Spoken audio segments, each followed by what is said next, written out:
all this dilemma, you're going with your whatever morality. This is war.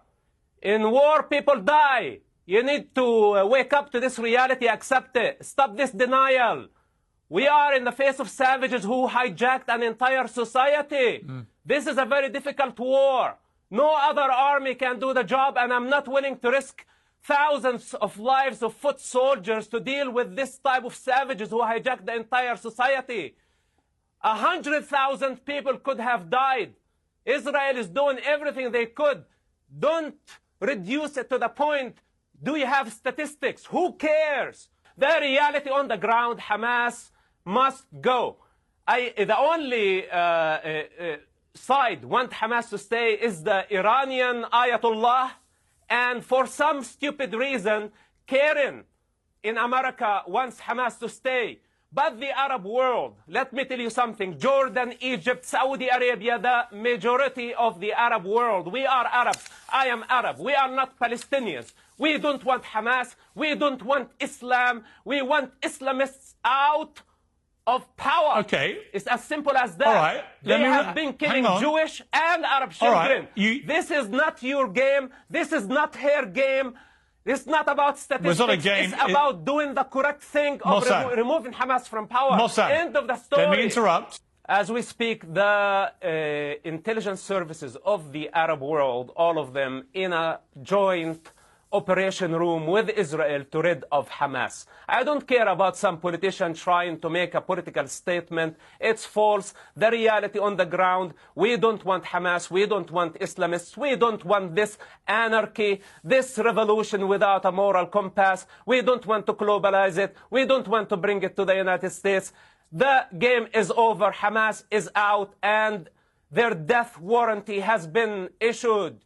It's a finished job. All right, and we are going into Rafah, and we are going to eliminate every last one of them. I'm a man of the field. I fought against Hamas as part of intelligence, legitimate intelligence organization, against savage group that were targeting civilians in suicide bombing attacks, waves of suicide bombing attacks that they killed people indiscriminately. So Abiy today want me for some reason to apologize for saving human life, because my truth challenges her convenient truth. Abiy does not have the authority. She's just a self-appointed low-grade journalist. How can you be a journalist and you call this a genocide, ethnic cleansing? And she just keep repeating ethnic cleansing, genocide, colonialism, etc. None of it is real, including Palestine. It's only in your head. None of it is existential. Palestine was never born. How can you free it?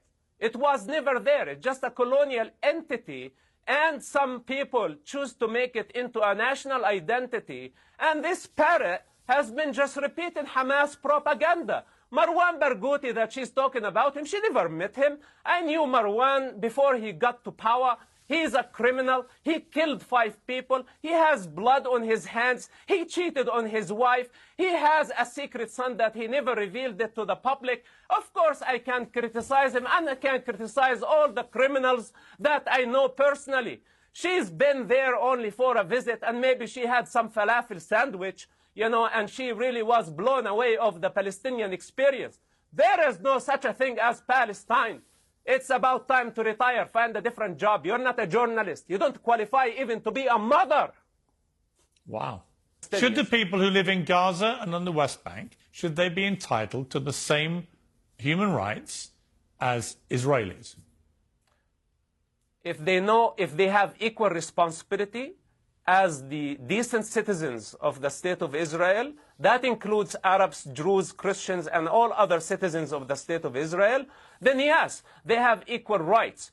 But if they are not taking their responsibility, if they are using violence, sending suicide bombers, and killing babies, kidnapping a 1-year-old, how do you answer to the mother and to the mothers of the hostages and all those who got killed on October 7?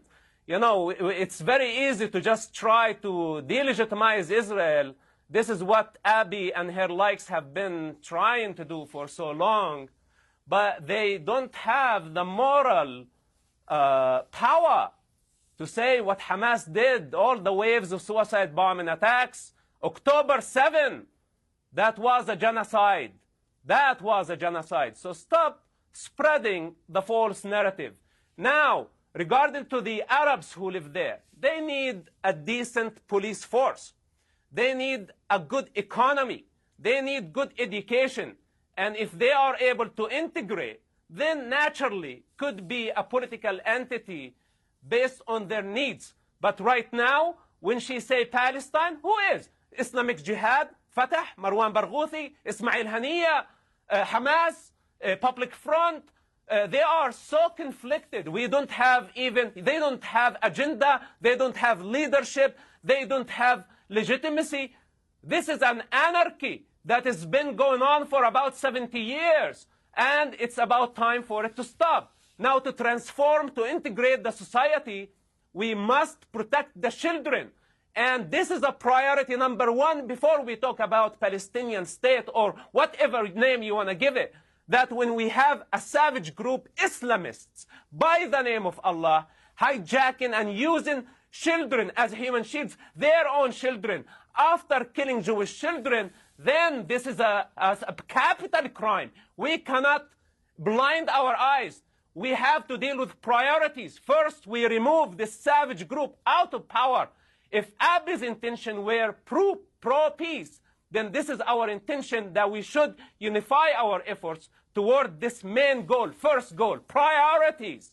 Then after that, we can talk about the future. And this criminal you call Marwan Barghouthi,